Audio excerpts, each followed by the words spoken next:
Apakah ain atau mata panas masuk di kategori sihir?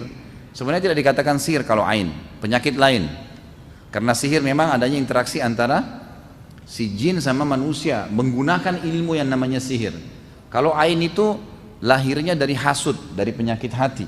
Kata Nabi SAW dalam hadis sahih, innalil aini lal haq, mata panas itu benar terjadi. Masa panas ini kalau ada orang yang terbiasa hatinya hasud, iri terus dengan orang.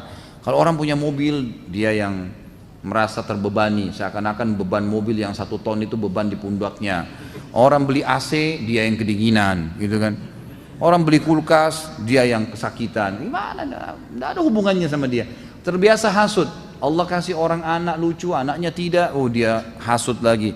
Ini berbahaya. Kalau dibiarkan dalam hati, dia bisa berpengaruh kepada penglihatan mata. Jadi kalau setiap dia lihat sesuatu itu bisa merusaknya.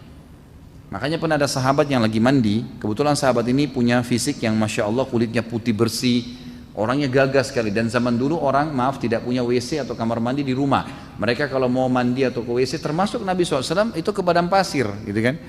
Lokasi padang pasir, mereka ke sana lalu mereka tutup dengan pelapa-pelapa kurma, lalu kemudian mereka menyelesaikan hajatnya di situ. Memang zaman dulu mereka tidak punya sistem, dan alhamdulillah kita sekarang sudah ada dalam rumah, gitu kan? Itu dulu di luar rumah. Maka ada seorang sahabat lagi mandi dan orang ini punya kelebihan fisik. Lewatlah sahabat yang lain yang punya penyakit ain nih, suka hasud dengan orang. Maka dia waktu lihat, sepintas melihat dari atas pundak ke atas, maka dia lihat orang ini putih sekali. Lalu dia mengatakan, anak gadis pun yang dipingit tidak ada seputih kamu kulitnya. Hasud. Tiba-tiba orang yang mandi tersebut pingsan, jatuh. Maka sampailah berita kepada Nabi SAW. Kata Nabi SAW, siapa tadi yang melihatnya orang ini waktu lagi mandi?